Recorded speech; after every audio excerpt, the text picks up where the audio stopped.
Live from the studios of Washington Post Radio, welcome to a special edition of the Kalb Report.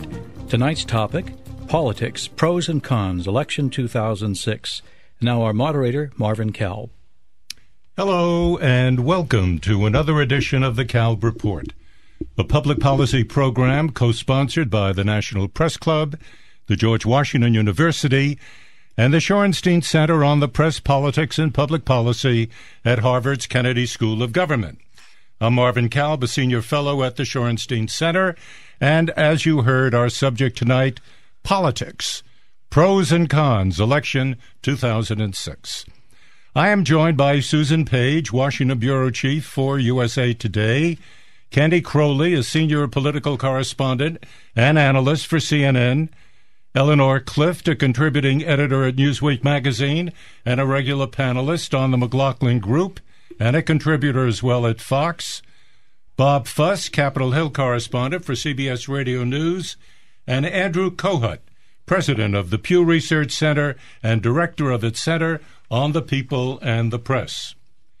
This program is being carried live on Washington Post Radio and nationally on XM satellite radio, and it is underwritten by a grant from the Ethics and Excellence in Journalism Foundation. It's called an off-year election, what's coming up on November 7th.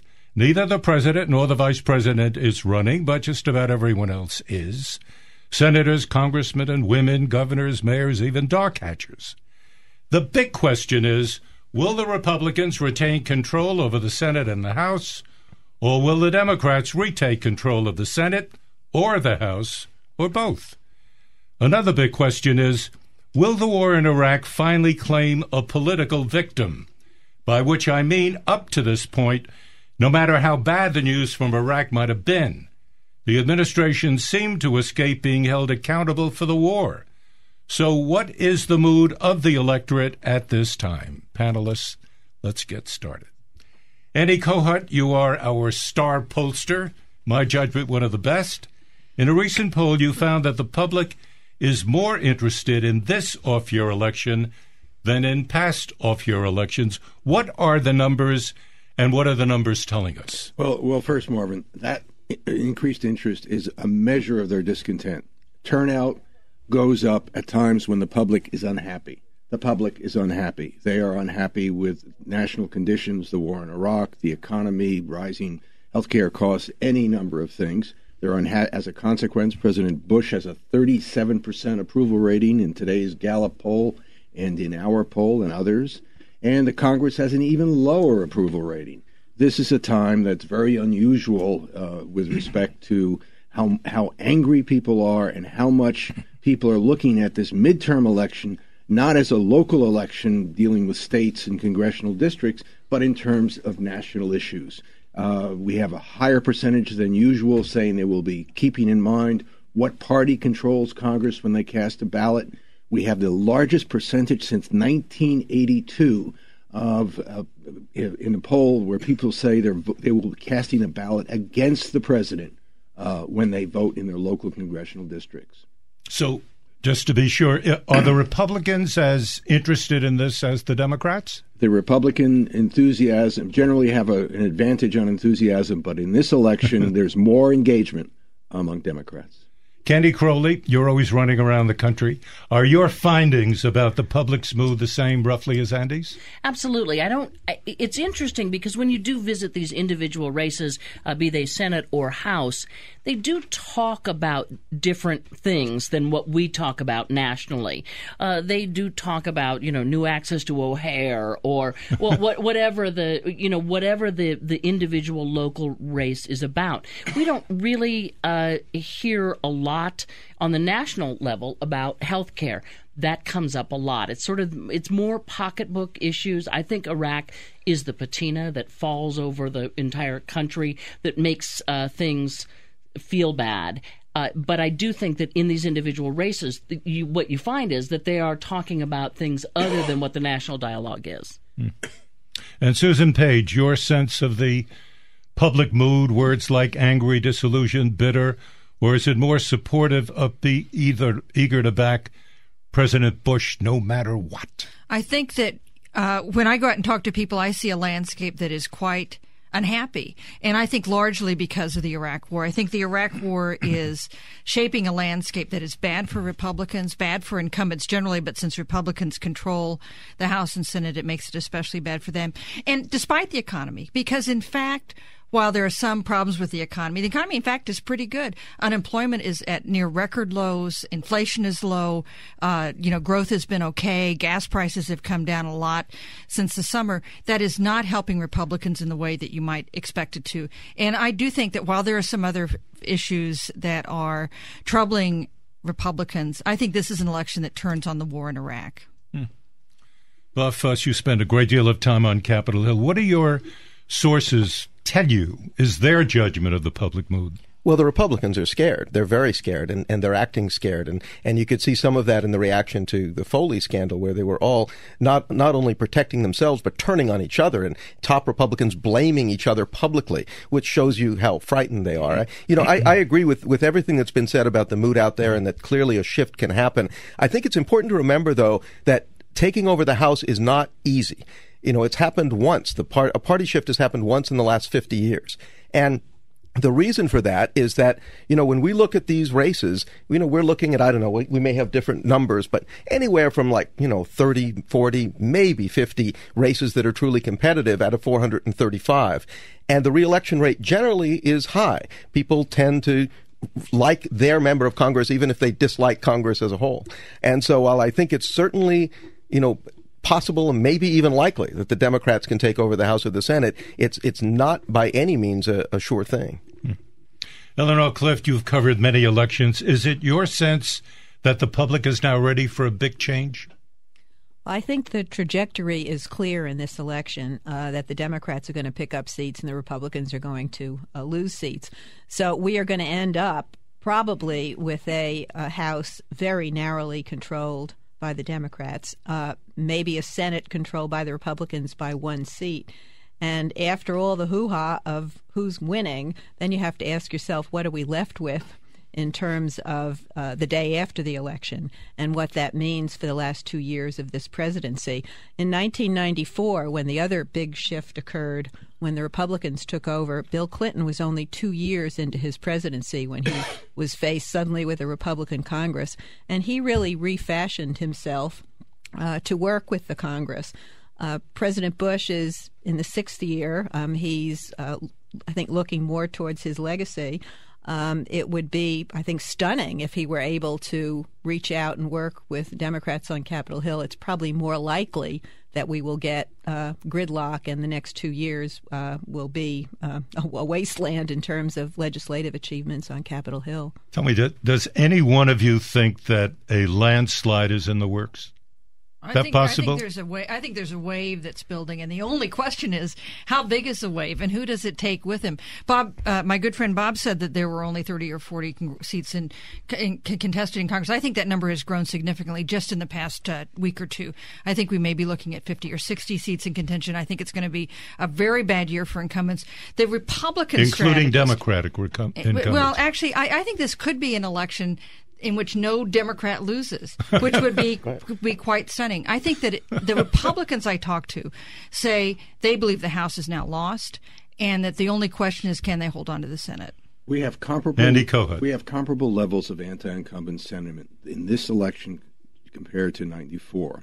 But what we have that's different is that of the contested seats, 31 of the 39 seats, according to Charlie Cook, are held by Republicans. In 94, the vast majority of the contested seats were held by Democrats, and not one Republican lost, and 53 Democrats lost in 94. Now, I'm not saying that sort of those sort of numbers will be in play, but the dynamic is completely flipped, and this anti-incumbency sentiment hurts the party in power when the country is angry at the powers that be. Then they were the Democrats. Now they are the Republicans. And the and the numbers in what the handicappers show and in what the horse race polls show, the national surveys show, are pretty clear. Bob Fuss, I hear your colleagues saying that the idea of a landslide is a possibility. It is. I mean, clearly there are a lot of parallels to '94 in a lot of ways, and I think Susan made a really important point here, which is that, and Andy as well, that this issue of Democrats are not defending anything. I mean, when you look at all the House races where the money is being spent and the Senate races, other than the Senate race in New Jersey, where Bob Menendez is in a close race and he was not elected the first time he was appointed, you take that race out. The money is all going into Republican money is all going into Republicans defending seats. Democratic money is all going into Democrats challenging seats. And that obviously is very bad news for Republicans. Help me understand, Candy. What is the talk that we're hearing even on this program about the numbers of seats in contention suddenly jumping up, going from what we were talking about, which was roughly 30 to 40? Which is what I read, and now we're talking about, 40, maybe 50. How does that happen? What is going on? What's the dynamic? Well, a lot of things have happened. I think today you see coverage of the 3,000 American soldiers dead in Iraq. You've had the Foley scandal, which, if it were just Foley, that would go away. The problem is it's a leadership question. It hasn't become about what did he do. Everybody knows what he did. The problem is what did the leadership do about it. So you keep having these. Kurt Weldon today up in Pennsylvania. Now they're, FBI is raiding his house because they think he maybe funneled money to his daughter's business. So these things, it is. I said to somebody the other day, I would not be surprised if locusts landed on the South Lawn. I mean, it is like just plague after plague after plague that's hitting Republicans, and they can't get up off the mat. And everything that happens, it just opens up other seats that 6 months ago you would have said, check it off. Plague after plague, but much of it is self-inflicted, from the Iraq War to the scandals on Capitol Hill, which I think have grown out of a sense of entitlement and greed that the Democrats were at after they had held the House for 40 years, but the Republicans, after 10 years, reached this level of corruption. Well, my Republican friends say they learn faster. I would just agree with Eleanor. I think one of the parallels I see with '94 is the Foley scandal and the House banking scandal, you might remember, which erupted in 1992. And it's not that, I think, with the exception of a district or two, the Florida district that Mark Foley's from, maybe the district Minnesota 6, where there's Patty Wetterling's running. She's been a child advocate. That helps her. In most places, I don't think the Foley scandal makes people vote a different way. But I think it, like the House banking scandal, it adds to an impression of a party in power that has forgotten about the people they're supposed to represent and are only taking care of themselves. Yeah, I think the analogy is more to Terry Schiavo and the intervention of this Congress in the fate of the brain-damaged woman. And the polls at that time indicated, I think it was like 82% of the public thought this was something Congress should not be doing. And so I think Foley is a sort of a symbol of a Congress that has lost its way. You're listening to a special edition of the Kalb Report, Politics, Pros and Cons, Election 2006, live from the studios of Washington Post Radio. Once again, our moderator, Marvin Kalb. Let's talk about the war in Iraq, because we've all been alluding to it. Is that the major reason for the discontent among the electorate? Is that, you talk, Candy, about the patina of Iraq that seems to lie across the entire landscape? I think absolutely it's Iraq. Absolutely it's Iraq. I mean, those numbers are awful. I mean, in the 60% range that don't approve of the way the president has handled it. The president has lost what used to be the Republican ace, which was how they handled national security. So it absolutely is that. The economy, you could argue the economy because there's wage gap. There's a number of things out there that make it feel, particularly in the middle class, that the gap is getting bigger. But nonetheless, as Susan says, there are these, really good signs in the economy. I mean, the unemployment's low, Wall Street's going crazy, and the gas prices. But it doesn't feel good to people because there is just this blanket of bad feeling, and it all comes from Iraq. And the corruption idea that you have talked about also does not really absorb people's attention as much as Iraq. The lingering sense of deaths wasted. It is. I think the corruption issue plays in some places, but I think the groundwater, in this sort of toxicity of the groundwater of politics, Iraq is by far the most toxic. Bob Buss? The other huge effect of Iraq is President Bush can't help the Republicans, and that's how they've been winning the last few elections in part is with him and with his help, and he can't do it. He can't help them. He can raise money for them and is raising huge amounts of money for them, but he can't go out there and campaign with them and tell people vote for these Republicans because the Republicans don't want him out there. And so it takes away the ability of the president to bring people along to vote for these Republicans, and that robs them of the biggest power they have, I think, to get votes. Andy, do the numbers back up the sentiment we've just heard? Absolutely. When we ask people, are you going to vote, when you cast a ballot in your congressional district, are you going to be thinking about national issues or local issues? One of the highest percentages I've ever seen, national issues. Then when we follow up and say, well, what one issue is most important to you? They say Iraq.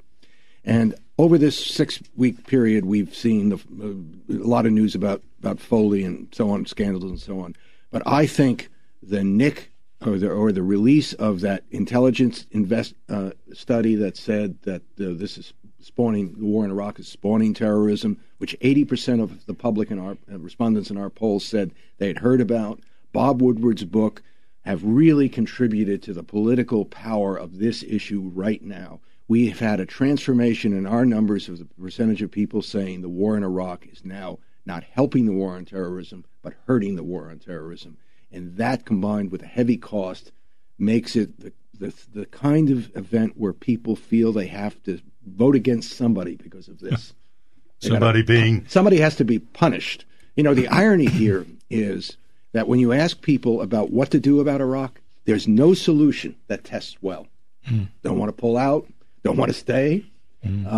But the Democrats are in a very good position of not saying very much, and the Republicans just taking the pain. They're not obliged to say anything at this point, right? Well, they're the outsider wanting power, as it were. Candy? Absolutely. I was just going to add one thing about Iraq and the war on terrorism. The closer the president tried to make that link, I mean, remember, this is the war on terrorism. Now the people say, okay, and Iraq's going really badly, and he's lost his edge on, the war against terrorism and national security. So he's sort of, made this case, and people said, well, if this is the war on terrorism, Iraq, it's not going well. So he's sort of lost that edge, I think, by 6 points or something. I mean, something that he's always excelled in was the war on terrorism. It's interesting, Susan Page, if you take a look at today's Washington Post, the lead story, headline, dozens of Iraqis killed in reprisals, river towns trade sectarian strikes as militias move in. And then the two reporters say in their third sentence, the wave of killings around the Shiite city of Balad was the bloodiest in a surge of violence that has claimed at least 110 lives in Iraq since Saturday. Then he goes on, Al-Qaeda in Iraq and other Sunni Arab insurgent groups declared a new Islamic republic in the western and central parts of the country. One of the problems for political strategists in their million-dollar campaigns is that they're really at the mercy of reality at this point. It is not possible, I think, for even a presidential speech with the bully pulpit of the White House to change public attitudes about what's happening on Iraq. You'd have to have things change on the ground. You'd have to have good news from Iraq. That doesn't seem to be in the cards. There have been hopeful moments in Iraq, including at the time of the elections. And we saw in our polling that support for the war went up after things happened that seemed to indicate progress toward establishing a stable democracy there. It's hard to believe in the next 3 weeks it is possible for there to be, substantive, compelling, convincing, good news out of Iraq, because all the news seems to be a spike in violence both against U.S. troops and against Iraqis themselves. Eleanor Clift, have you ever seen a foreign policy issue to grab the public in this way, except, in my own experience, Vietnam? No. The analogy to Vietnam is now there, including the president's polling ratings. He's about where Lyndon Johnson was at the height of the Vietnam War. Then you'll remember young people especially, but lots of people took to the streets to protest. And I think there's been sort of confusion about this war because people don't go to the streets. We don't have a draft. the burden is falling on a very small percentage of the population. And people really don't quite know how to voice their opposition. And the election is certainly one way to do that. And a lot of the news now is focusing on Jim Baker, former Secretary of State, Bush family friend, who's co-chairing an Iraq study group that was created by the Congress that the president initially didn't want but agreed to. And there's a sense as that he's going to deliver some sort of plan to begin to extricate us from Iraq. He's looking for what he calls a third way between the two political slogans, cut and run and stay the course. And it'll be fascinating to see whether President Bush accedes to this or whether he will dig his heels in no matter what, and whether Secretary of State Baker and his co-chair, former Indiana Congressman Lee Hamilton, they can actually find a face-saving way to get out that doesn't leave Iraq in worse shape than we found it. Well, first, it's interesting that both Baker and Hamilton have said that they're not going to tell the American people what their findings are until after the election. Right. They don't want to be political. They don't want to be political, absolutely. And I'm wondering if the president obviously knows exactly what these two people have in mind. Is there any sense up on the Hill that the president could change his mind about Iraq in some way or another, not be this stubborn, or so it appears? It sure doesn't seem likely. And one of the more interesting things we've seen in some of the hearings of the past, month or two before Congress went out to campaign, you saw, for instance, the commanding generals from Iraq coming up there and saying it's the worst we've ever seen, and it could be heading to civil war. And this was so off from what the White House has been continually saying and what the Pentagon civilian leadership has been saying. Then the Democrats brought up a group of just retired generals who are a lot freer to talk, and they were just vicious in terms of basically saying that, Secretary Rumsfeld has blown this from the beginning and it's terrible strategy. And there's a split even within the administration. There are splits coming in the Pentagon. People are breaking away from the president who never would have thought of breaking away from him before. And that it seems it's left him and those immediately around him a little bit isolated on this. But I mean, others may know something different, but I see no sign that the president, the vice president, or the secretary of defense are having any second thoughts about anything. Candy Crowley, up until this point, there really has been very little accountability on the issue of Iraq. The president gives one of the nation's highest medals to a CIA director who predicts that the intelligence on the weapons of mass destruction in Iraq, it's a slam dunk, no question about it. The slam dunk, in fact, produces the chaos that we see in Iraq today. How do you explain, in political terms, the absence of accountability up to this point? And what you seem to be suggesting, all of you, is that we're coming up to that moment now when there may be accountability. I think a couple of things. I think, first of all, going into Iraq, Americans wanted to believe. I mean, they wanted to believe that we were fresh off 9/11, and they believed in this cause, and they thought it was for varying reasons, but they believed that there was a rationale. I think, second of all, Americans want to win, and when things were going well, the war was obviously got a lot of public support, and people even hung on after that because I think Americans like to think and voters like to think we're doing a good thing. We're trying to help people, and they're hard to turn off. But I think once you get to 3,000, once you see that Iraqis are being killed. There was one horrible estimate that came out last week, I guess, 600,000 or 700,000 Iraqis. After a while, it sinks in, but it takes a while because they want to support a cause. They want to believe that America is doing the right thing, and it takes a while to turn. It's interesting, in terms of the coverage of this issue, how in the months leading up to the American military move into Iraq, it was in the media, really, that there was not very many questions that were being raised. Now, in the last year or so, there's been this avalanche of books that have come out. And I'm wondering, do people read?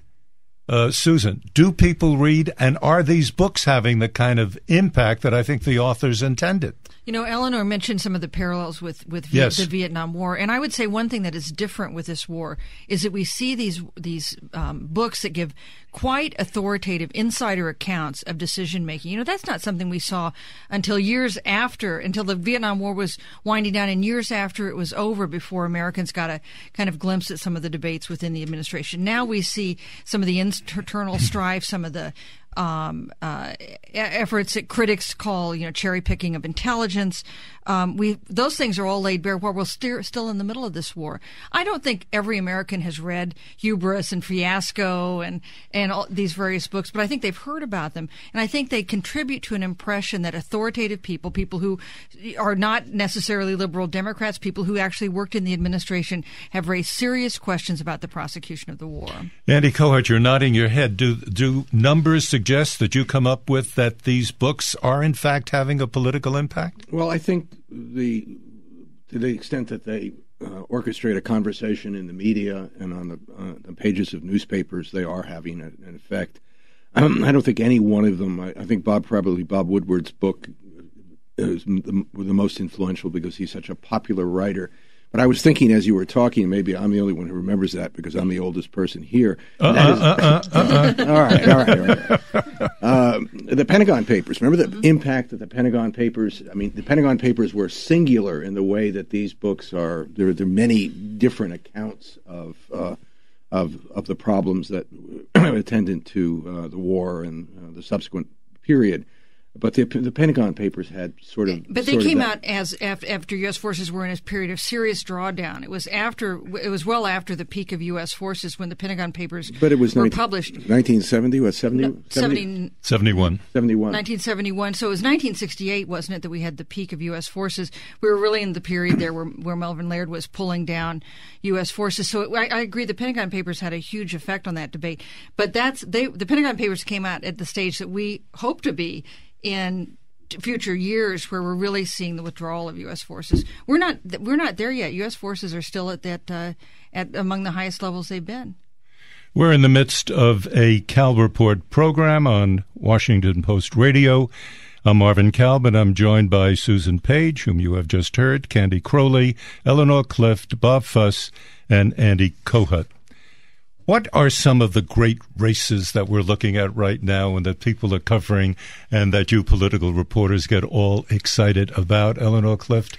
Well, right near home here, Virginia. Right. Incumbent Senator George Allen, who was thought to be a leading presidential candidate until he uttered the rather incomprehensible word macaca and then couldn't explain what he meant or where he got it from. And then soon Does anyone after ever learn what that's all about? Well,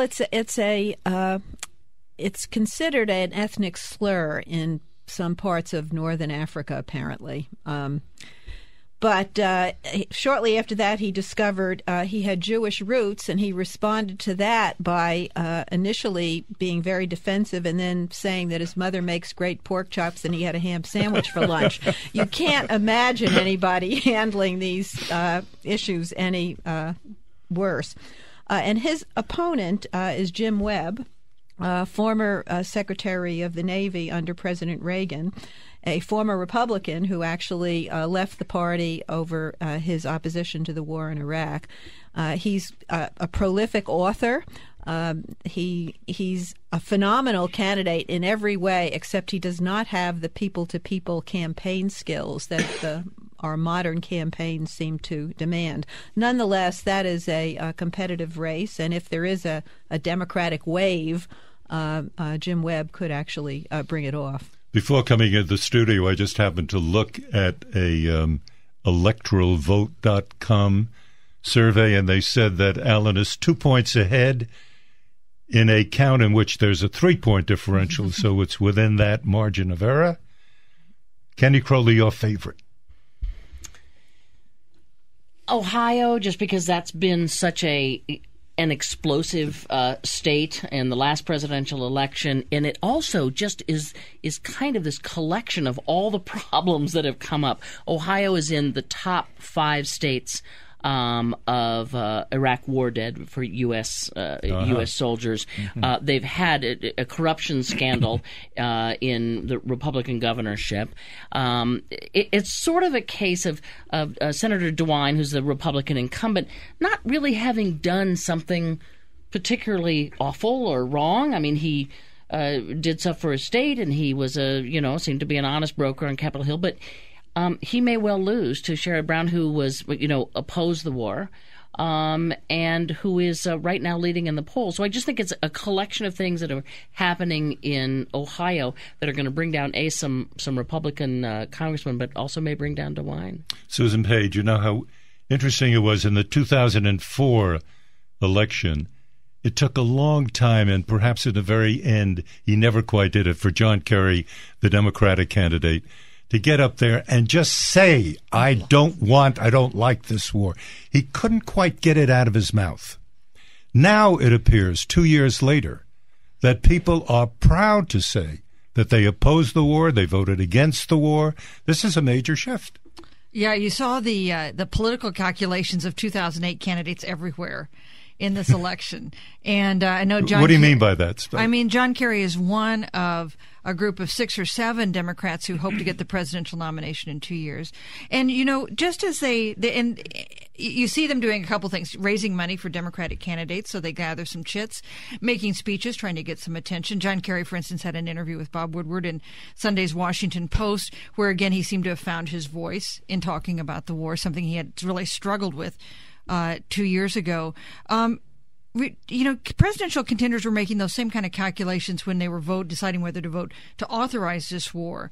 Fought how many years ago? 3.5 years ago. And not all of them figured right. A vote against the war looked very controversial then. Looks a little better now. Bob Fuss, favorite battles. Hard to choose one, but I find Rhode Island fascinating because the Republican establishment poured in an incredible amount of effort and money to save Lincoln Chafee. Because they don't really like him. They don't like him at all. He votes against the president all the time in the Senate. He is kind of the last liberal Republican left in Congress. And they spent all this time and effort and money because they thought and were so afraid that if a conservative won the nomination, they'd lose the state. And they pulled it out, and Chafee won. He's currently blocking, by the way, the UN ambassador, John Bolton, from getting his job permanently, and he'll probably have to leave it in January. So he's still not making the White House happy. And the latest polling indicates he might very well still lose in a state that where I think again Iraq is the issue, and it's the issue in places like Rhode Island, places like Connecticut, where the Republicans just could get swept aside over Iraq. How much money is being spent on this campaign? I remember reading a fantastic figure about the 2004 election. And this one, it was said, even though a president is not involved, apparently, of course, I totally forgot because I'm really older than you, Andy. I forgot exactly what that figure was, but it was incredible. Very, very large. The Republicans still do have, Candy, not a monopoly, but a lot more money than the Democrats. Is that correct? Well, yes and no. I mean, what's happened is the Democratic National Committee, the main arms of the Republican and Democratic side, actually, the Republicans do have a good deal more money. I think $64 million, but that may be an old number. But the Senate version lags well behind. The Republican version lags well behind the Democrats, and the House version is pretty much parallel. In toto, Republicans still have more money, but surely not as much as they've had in past elections. And, we saw the campaign fundraising reports out today, and if you looked at competitive House races, say the top 20 competitive House races, Democrats were out fundraising Republicans in those. And that's because some of the smart money that is like business money, people, interest group money that are going to want things out of Congress, that money is at least hedging its bet that Democrats might take over, and that's been a big help into the last-minute push for Democrats in fundraising. Nonetheless, these last 3 weeks, I think the Republicans do have a structural advantage. They do have more money. They're going to put probably $5 million into each of the Senate races that they're trying to hold on to. And they have a superb get-out-the-vote operation. They know how to target down to the individual household. That used to be the Democrats' strength through the unions.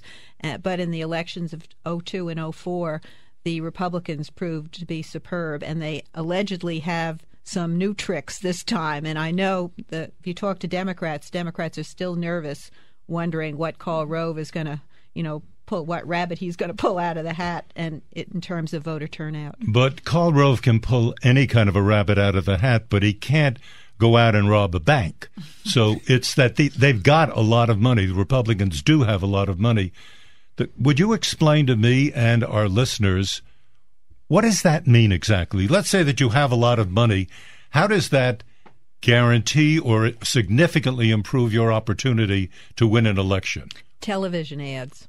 Is that it? You're all nodding. Is that principally? Bob Fuss? Almost exclusively, I think. I only wish they were newspaper ads. That would be a great development. It's like, 6. You can also get on the margins, and turnout obviously is important. You can get 6 buses to drive up outside the church to get the voters to take them to the polls instead of 3. I mean, there's some ground war expense that you're going to use, but it is principally television ads. Now, are the ads this year going to be as sleazy as they were in 2004 or worse? Absolutely. Worse than 2004. What is it? Have you seen any of these ads that lead you to that conclusion? I mean, they're all over. I mean, they really are. I mean, look, the closer a race is, the nastier the ads get. I mean, we are now in the period of the nasty ad. Now, they'll be about 5 days ahead of the actual election date, when everyone will go back to their nice, soft, this is a guy and he has a family and he's a wonderful person. But between now and then, it is brass-knuckle stuff. Well, in the New York Times today, on the op-ed page, Kevin Sweeney writes that at this point in the fall campaign, unabashed negativity clogs every media outlet. The stench of foul political advertising is everywhere. And one senses that little will change. Americans once again will hold their noses and vote. That about right? Well, the Republicans have so many things going against them that they've settled on the strategy of saying, okay, we're not so great, but the other guy is really bad. And so they call it definition and clarification. And so they have to define the opponent as somebody to be really afraid of. And so you have this, eerie sounding music and these shadowy figures on the screen, and any impropriety of any kind is blown up out of proportion. Any vote that they might not like is blown up out of proportion. There's also that wonderful male voice that comes in some of these commercials. No, this man is about to do that. You have this feeling that this guy is a criminal. And he's probably a very decent politician trying to win an election. Well, I think politicians in both parties become pretty sophisticated about responding to negative ads. And I think what politicians have learned is that you can't just let it stand. You can't let a charge stand. You've got to respond to it. But Americans have also gotten pretty sophisticated about taking charges when there is an answer, being willing to look at the answer as well as the charge. And one of the big challenges in people who specialize in negative ads is breaking through voter skepticism about what it is you're saying. And so you see things like the Michael Steele ads here in Maryland that used his puppy, or I guess it wasn't even his puppy, but a borrowed puppy, to say, they're going to say such terrible things about me. They're going to even say, I hate puppies, but I love puppies, which was a rather engaging way to say, don't believe the negative ads that are about to come. Right. But they're coming. There's no question about that. Well, it's one thing to have an ad that's inaccurate and a slur, and that would be a bad thing. But I don't think an ad that draws a contrast or points out a point of view or describes positions candidates have taken, I don't think those are necessarily bad ads to have. I think those can be informational. I wouldn't paint with, a totally broad brush that just an ad that's trying to make the case against an opponent is not necessarily, doesn't necessarily besmirch our democracy. Andy Cohen. Look, money matters, but it's not the only thing. And it can push candidates over the line who, without that money, wouldn't be there.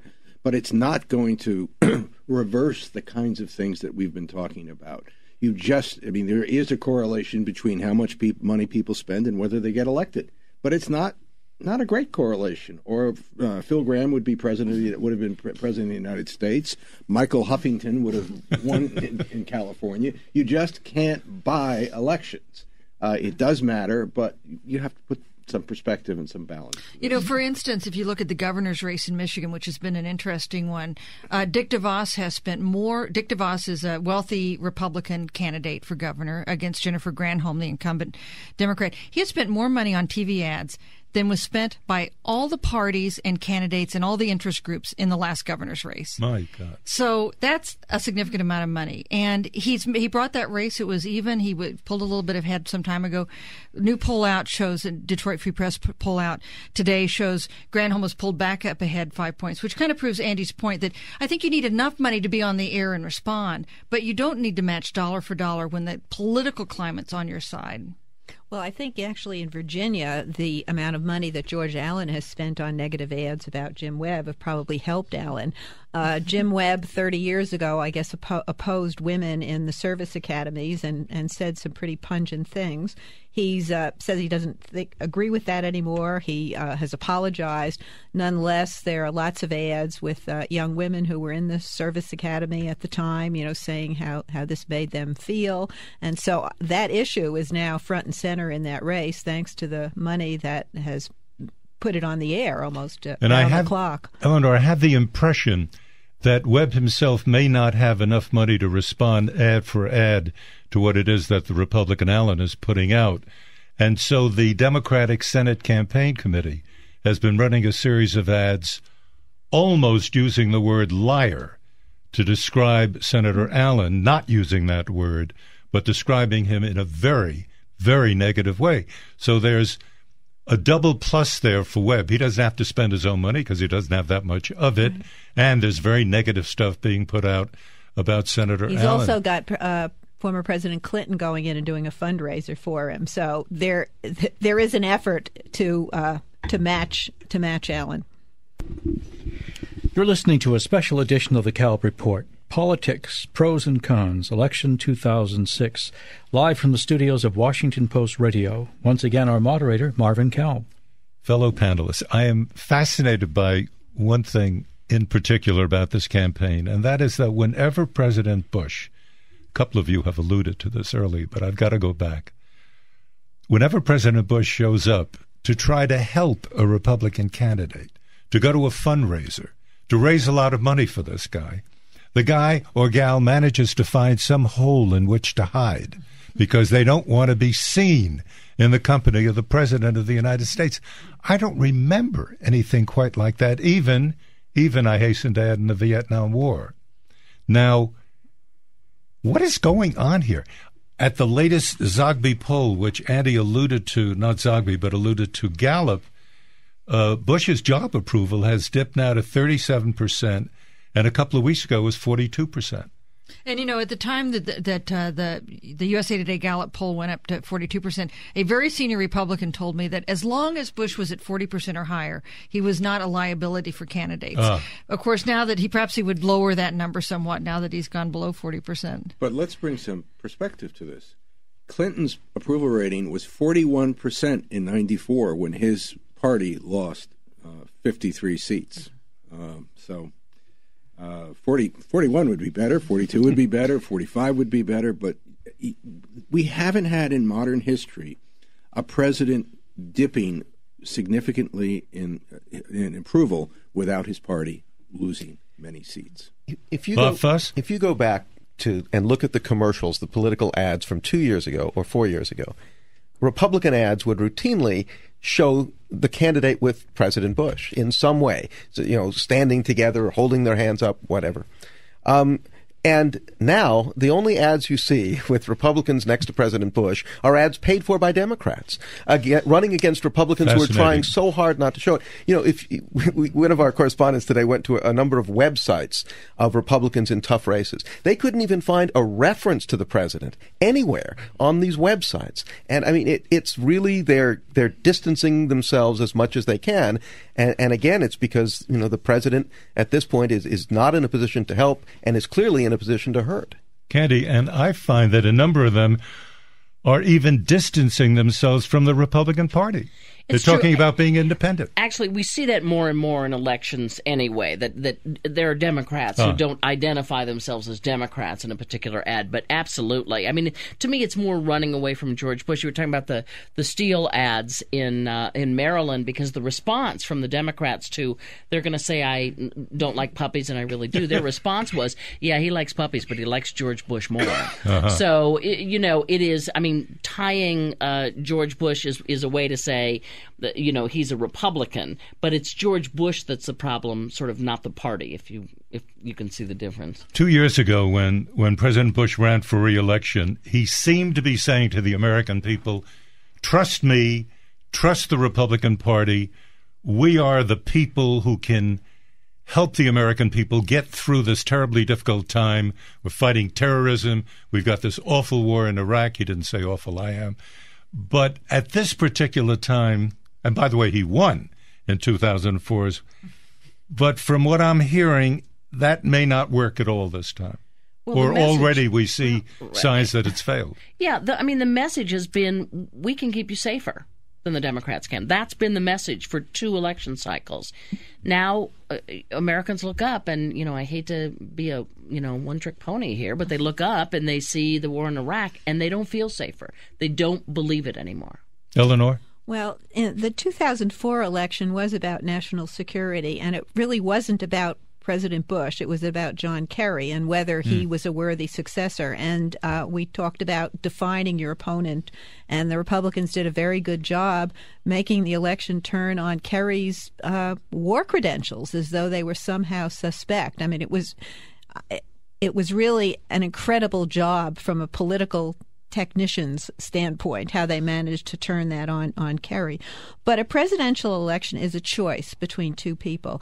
These midterm elections tend to be more a referendum on the party in power if they're nationalized, as this particular election is. And so I think it's not about the Democrats. It's all about the Republicans. And if you want to look at the consequences of this election, in 2002 and 2004, President Bush and the Republicans did a remarkable thing. They continued to build on their majority in the House. And you heard in 2000, when President Bush was running for president for the first time, you would then hear Karl Rove talking about the goal of building a durable Republican majority that would endure for a generation after President Bush's presidency. I think there are now no hopes of that, no hopes of building on his congressional majority this time, as he succeeded in doing, against expectations, really, the last 2 elections. I mean, basically, they've squandered their lead on national security.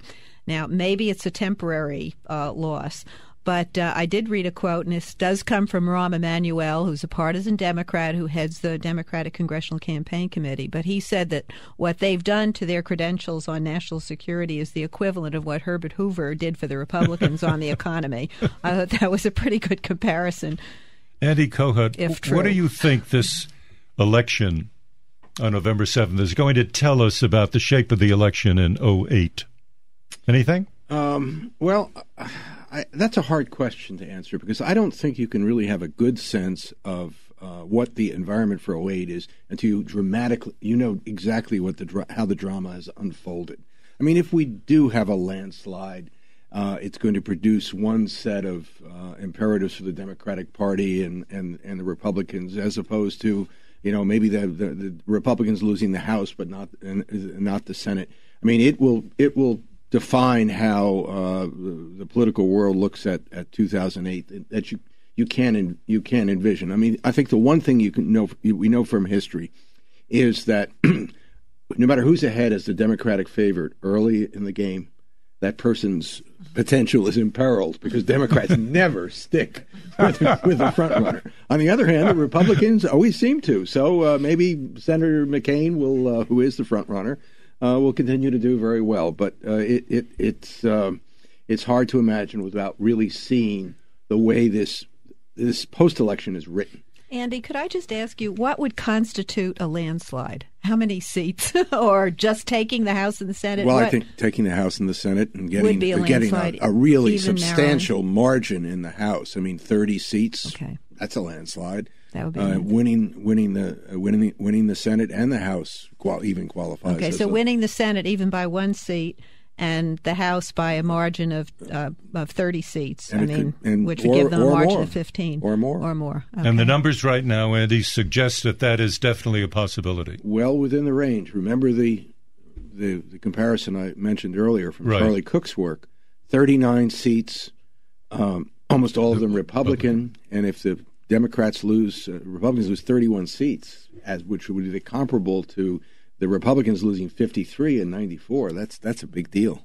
Candy Crowley, Andy's a bit cautious because he deals with numbers in a responsible way, but that shouldn't stop us. 100 seats.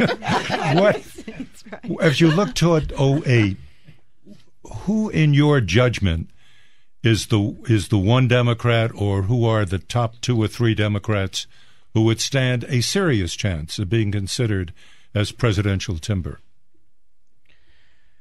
Well, you have to. Despite the fact she's the front runner, you just have to be to put Hillary in there. That is. I think when Mark Warner got out in Virginia, I thought that was an interesting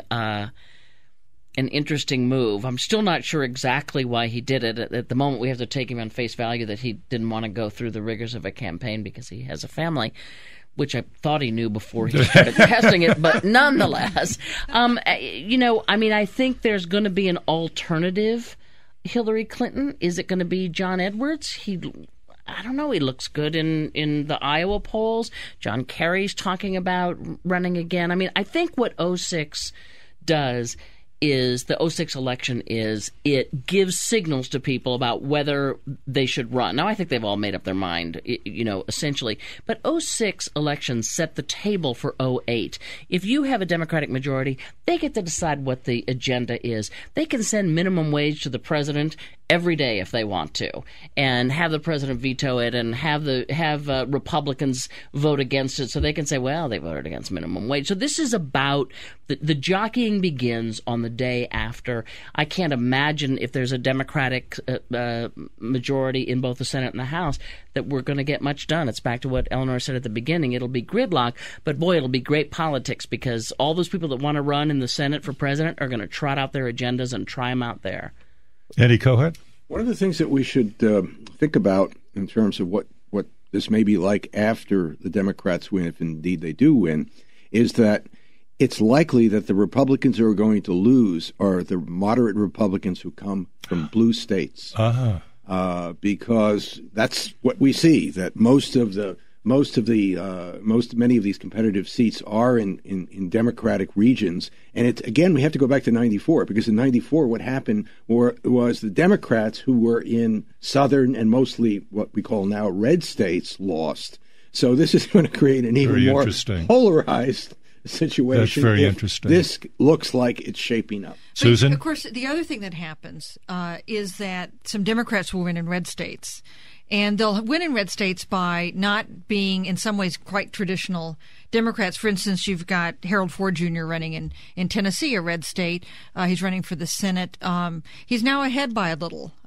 He'd be the first African-American elected to the Senate from the South. And Reconstruction. Well, elected. The Reconstruction senators weren't elected. To diverge into the historic moment of the Kalb report. Harold Ford Jr. has done that by talking about his love for Jesus and talking about guns and doing things that Democrats, used to kind of shy away from. You also see Democrats doing well in states like Colorado and Montana. And so in a way, it could make the country more polarized by losing some of these moderate Republicans. But I wonder if it also goes in the other direction when you look at some of these red state Democrats. Yeah, the last thing Nancy Pelosi would want to be is a one-term speaker. And so if Democrats are winning in Republican-leaning districts, it's sort of, I think it doesn't pull the party to the left. It sort of forces it more to the center. Bob Fuss, what does this say about the whole drift of politics in America? Susan Page was saying before that Karl Rove had talked about the possibility of building a 25-year Republican majority. She said that's not going to happen, and it's very likely not going to happen now. What does it say to you, anyway, as someone who covers this, about the state of American politics right now, where we are going as a nation? Well, I mean, there has been a trend over the last at least dozen years of basically the moderates being squeezed out, certainly in the House. And the House has become extremely partisan. I don't see that, changing. But, we talk about gridlock if the Democrats take over one or both. We've had gridlock. I mean, this Congress has accomplished very little over the past 2 years. And that gridlock is between the House and the Senate, and the House where there are no moderates and they take a conservative view and don't compromise, and the Senate where they have to compromise, and people like, John McCain and others sort of in the middle kind of come up with something. And so we've already had gridlock. But I think there's also going to be an immediate effect if the Democrats win either the House or the Senate. And that is that President Bush is going to be one unhappy president for one long time, because there's going to be congressional hearing after congressional hearing after congressional hearing with all the members of his cabinet being brought up there and raked over the coals. And there's just all this sort of pent up feeling that people need to be called to account. And all it takes is winning one of them, the House or the Senate, and the chairmanships switch and the subpoena power switches, and it's going to be, those hearings are going to be very different than what they've been. Candy, your sense of the historic moment. Are we in one? And you've only got about 30 seconds. Ask me in 20 years. I don't know. I mean, the Democrats have had to show very little leg in this election. They just have to stand back. It's not that they've got some great winning agenda out there. It's that the Republicans are blowing it. So it's not an election that tells us too much about where they're headed. And I think you have to know where they're headed before you can judge whether this is historic. Eleanor, very quickly, but if we're in the middle of fighting this Iraq war and the U.S. is not doing well, that is a large historic moment, biggest one since Vietnam. It's an historic moment in the sense that we've had this conservative revolution building now for 20, 30 years, and it's turned, I believe, very much to the right. And this president has really expanded executive power under the guise of the war. If it can't be stopped with some pushback, some political pushback in this election, I think then the Republicans really solidify their control and ever more to the right. So I think it is a very important moment in American history. Okay, ladies and gentlemen, this has been fun, and we really must do this again, as they say. I thank you, Bob Fuss, Eleanor Clift, Susan Page, Candy Crowley, Andy Kohut, for joining me on this Kalb Report, which is co-sponsored by the George Washington University, the National Press Club, and the Shorenstein Center on the Press, Politics, and Public Policy at Harvard's Kennedy School of Government.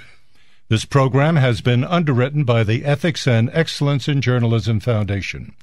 I'm Marvin Kalb, and as Ed Murrow used to say, good night and good luck, and let me add, don't forget to vote.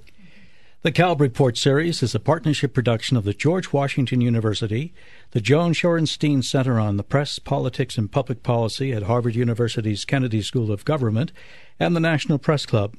Our associate producers are Catherine Monahan and Kat Bugg. The producers are Matt Lindsay and Dick Golden. Our executive producer is Michael Friedman. For more information, please call 202-994-8810. And special thanks to Washington Post Radio Program Director Greg Tandem, Vice President for Technical Operations David Gardner, and our studio producer Claude Jenkins. The Kalb Report series is funded by a grant from the Ethics and Excellence in Journalism Foundation. This special forum was presented live from the studios of Washington Post Radio.